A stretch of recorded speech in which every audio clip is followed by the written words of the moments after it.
Ladies and gentlemen, boys and girls, welcome back to the channel. It is 5:59 a.m. Just turned 6 a.m. East Coast time, Tuesday, July 6th. We are up early and at 'em. Hopefully you watched the home run derby. I did not. I saw the highlights. That's all you need to see. Vladdy Jr. hitting some bombs. But now we got a one-game showdown slate for the WNBA after they took their off day yesterday. Not the greatest of slates today because it starts at 1 o'clock in the afternoon, 1 a.m. or 1 p.m. East Coast time. So depending on when you're watching this, you got like 7 hours to get lineups in, so hopefully you get some sort of value. Hopefully enough people get to see this in time. I'm sure a few hundred will, so hopefully that helps you guys and girls out. That said, hit the like button. The other thing, we said this the other day, 49% of you, and I saw like 60 people subscribe, so I guess I hit something deep in the soul with you people. 49% of the people watching this were not subscribed for over the past 60 to 90 days of my channel, which was a lot of viewership, right? Over the WNBA, the NBA Finals, MLB. Lots of viewership came in.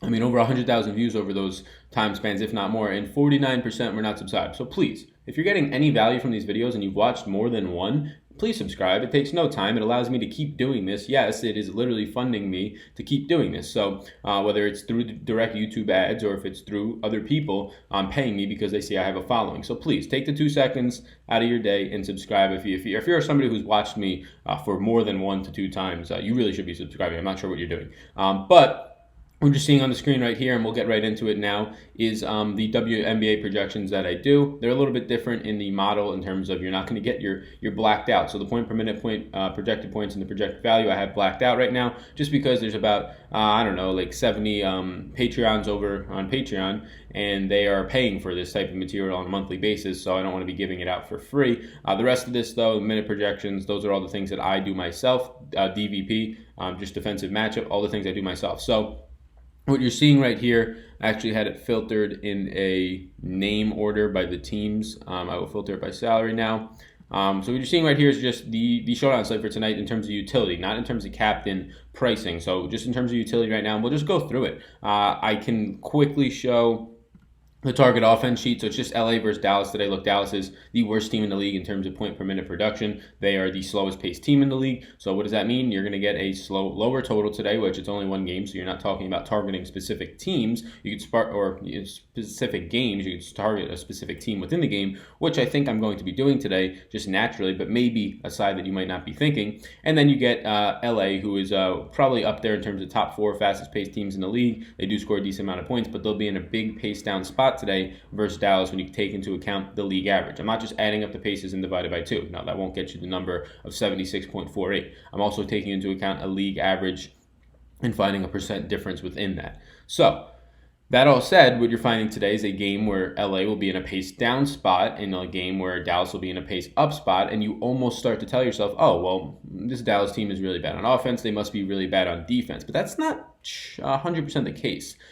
They're the best team in terms of allowing point per game production to guards. So they give up the least points per game to the guard position. So your LA guards, Chelsea Gregg just came off the triple-double, the 8th triple-double ever in WNBA history. She's going to have the toughest matchup in the league in terms of point per minute Draftkings points suppressed to the guard position. I mean, you can keep going. Raquan Williams, you're going to have Alana Beard, Tiffany Roughen Pratt. All those guards are going to be in a very unideal matchup today, one that I have affecting some of their point totals by 5 to 6 fantasy points, like Chelsea Gregg.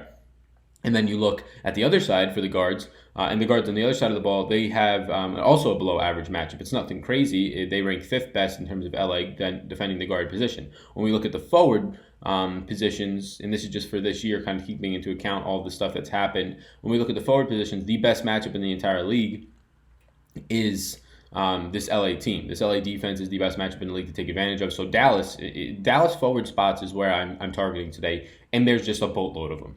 Right? I mean, you're going to have Kayla Thornton playing like around 35 minutes. She's averaging 31 minutes a game, but over the past month, she's been playing like around 33, 35 minutes a game. You're going to have her, who's in a fantastic spot. You'll have Teresa Plaisance and Isabel Harrison, even with Gloria Johnson back, are still going to be seeing upper range in minutes close to 30 because Azura Stevens is out. Azura Stevens was a 16-minute per game player. She's still out. So those 16 minutes are pretty much going to be split up between Teresa Plaisance, Isabel Harrison, and then, yes, Gloria Johnson. Now, Gloria Johnson only saw limited run in her first game back, like 14 minutes or something. But all of those minutes, for the most part, came off of a Megan Gustafson's She was seeing about 10 minutes per game. She only saw like 2 in the last game. I imagine she gets fizzled down to none.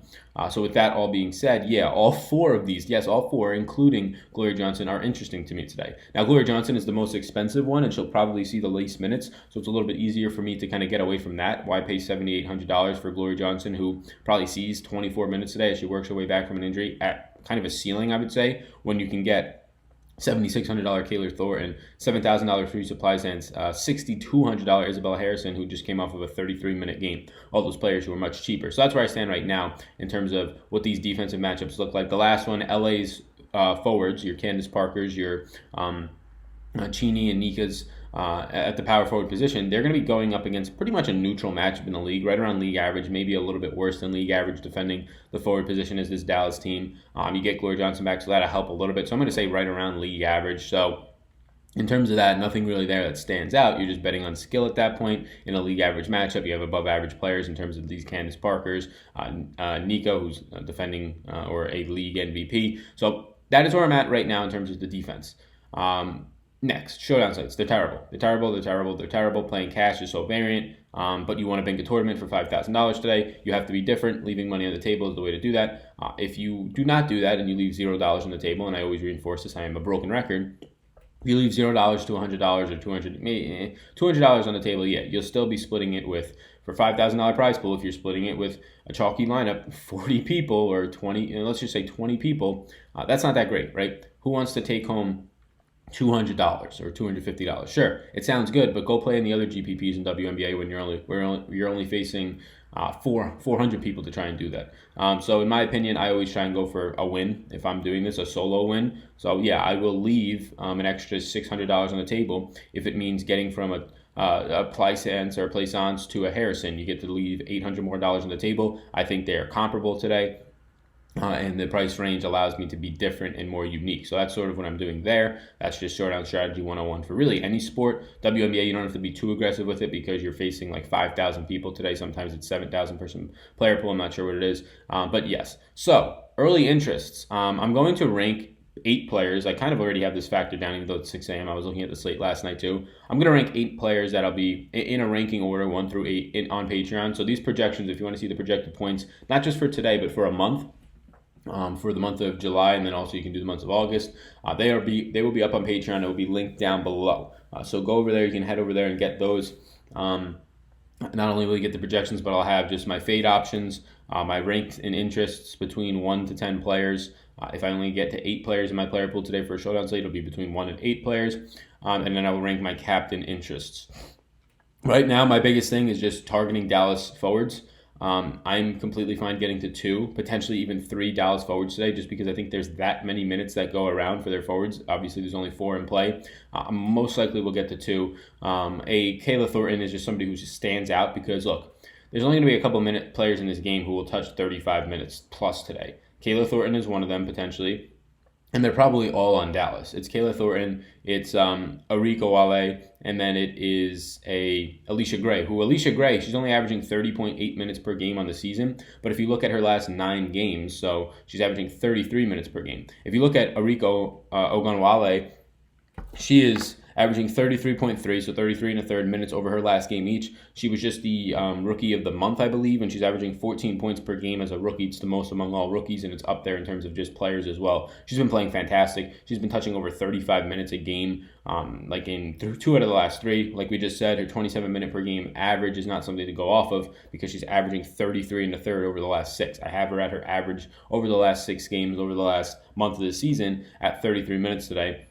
And the biggest thing you're looking for is opportunity, right? Where do you get opportunity in the NBA or the WNBA? You get that in minutes, right? More minute attempts, usage rates, then you could look into and break down that as well. But you're going to get big minutes out of a Kayla Thornton, out of an Wnba, and then you're going to get decent minutes, or you should get more minutes out of an Alicia Gray, all from the Dallas side. And then you'll get these stable minutes, and I say stable because, yes, the only stable minutes you're really finding on this LA team, at least in my opinion, as somebody who does minute projections, are Candace Parker, Chelsea Gray, and Raquana Williams. Yes, Raquana Williams sneaks into that little mix. Now, we already said Chelsea Gray and Raquana Williams have the most difficult matchup in the entire league when it comes to trying to score fantasy points against an opponent, and that is Dallas today. So So Chelsea Gray, Candace Parker, and Raquana Williams, what I say by stable minutes is no matter if it's a blowout or not, these players are probably seeing around 28 minutes, if not into the 30s. Usually with Candace Parker, or usually with Chelsea Gray, you'll touch about 30. Candace Parker, regardless if it's a blowout or not, like in the last few games, she'll touch 28, 30 minutes.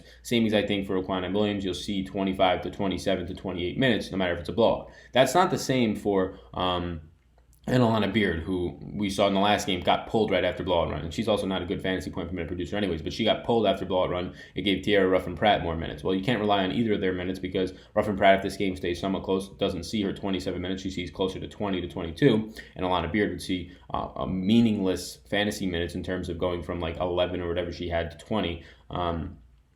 Then you also will go and you'll see the sisters, Chini and Nika. Chini's minutes are just all over the place if the game blows out at all. And really, since the fact that Candace Parker has been back, she's not been seeing much run or much fantasy point production. She's gone from being around a 1.1 fantasy point per minute producer before Parker came back to now being a below 1 fantasy point per minute producer. And then Nika, I have to juice her point per minute production down. She's at 1.12. I juiced Parker's up a little bit for this season to 1.05. She was hovering around 1 so far. But she also will not see stable minutes, or at least not touch 30s, unless the game stays close moving late into the game. Now, she's somebody who does average 25.5 minutes per game, so that kind of is already built into that. Or 28.2, 25.5 is Chini, 28.2 minutes per game. That's kind of already built in, giving you some variation because she will play 32 minutes. She will play 24. So in terms of stable minutes for LA and just trying to play the averages here, Candace Parker, I mean, obviously the most expensive player in the slate, stands out as somebody who will get you those stable minutes at a point per minute production. Same exact thing for Chelsea Gray, but with her stands out a very difficult matchup. So coming off of a triple-double, some recency bias, people are going to see a 50-point performance. Going up against the most difficult team in the league, guarding the guard position or playing the guard position at a decent price point of 8,800, one of the higher ones, I believe the second highest on the slate. I'm probably not playing Chelsea Gray today. I have interest in her. She would be in a player pool, but I'm probably going to stay away from that just due to matchup, due to price, due to recency bias. I think you're going to get leverage and better leverage if you don't play her because she'll be a little bit too highly owned today due to her recent performance, due to pretty much that in the minutes that she saw in that game. Arika Wnba, the rookie, yeah, I have to have interest here at 8,400, a player who just will play potentially 37 to 38 minutes today, even if the game is within 15, right? Even if it's somewhat of a blowout. The matchup is more so neutral than terrible against LA today. So yeah, the minutes are there. I want players who are going to get big minutes today. That's why I don't really have much interest in Cheney, in Glory Johnson, because I'm not even sure if they touched 24 minutes today, and they're not players who are ultra effective. Glory Johnson more so that effective, around a point per minute, but if you're only going to play 22 to 24 minutes, you're still probably not going to be needed at your price tag. And then I just have interest in so many Dallas players. Kayla Thornton, Alicia Gray, Teresa Plaisance, Isabel Harrison. We already kind of talked about all these players, most of them being forwards, but also Alicia Gray, because she's going to see big minutes. She can see 35 minutes today. She's been used to seeing those types of minutes. A player who's only seen 30 minutes per game on the year has now been seeing, as of late, 33, like we said, over the last 9 games. Teresa Plaisance and Isabel Harrison's, their minutes should be propped up closer to 30. I have Plaisance at 27, Harrison at 30 today, due to the fact that, yes, you're probably not going to get any Megan Gustafsson minutes with Glory Johnson being back, and you're also not going to be getting any Azura Stevens minutes because she's out with an injury for the foreseeable future. And then when you dip below that in terms of pricing, below the $6,000 range, you might be saying, Sal, well, who below the $6,000 range should I play today?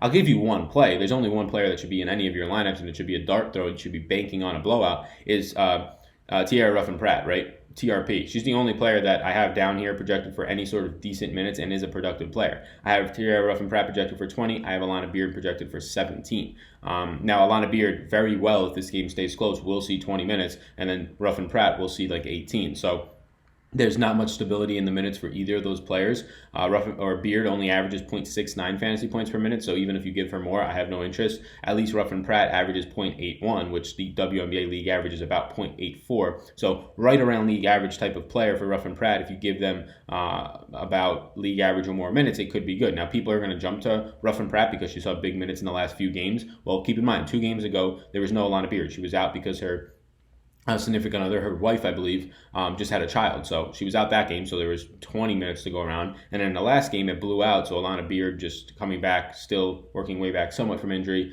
and also The blowout factored Alana Beard off the court. She played barely anything in the second half of that game. So you're going to see Alana Beard being on the floor. At least you would have to project. You can't project the blowout right here, or at least I don't want to. That she'll be on the game for the second half, which is going to impact Roughen Pratt's minutes. So yeah, I have nothing. I have no interest below $6,000. Kayla Davis also saw a minutes hit. She went from like 14 minutes per game as of late to now only seeing 6 in that last game. I do think that that was a factor of Glory Johnson coming back. Glory Johnson's minutes, most of them came off of Megan Gustafson, but only like 8, and then you had more minutes to go around. So Kayla Davis lost some time in the rotation there. Marina Mabry and Sydney Weiss, the point guards for LA. Sydney Weiss should see around 15 minutes or so, but a very bad point per minute producer at 0.66 points per minute, 3,400. Okay, it could be worth a dart throw, but realistically, you're looking at like 8 fantasy points here, and that's if she even sees these 14 minutes still. There's a good chance that she can get bumped down to 10 if they continue to give Roughen Pratt minutes and Beard's minutes come up, which I suspect they do.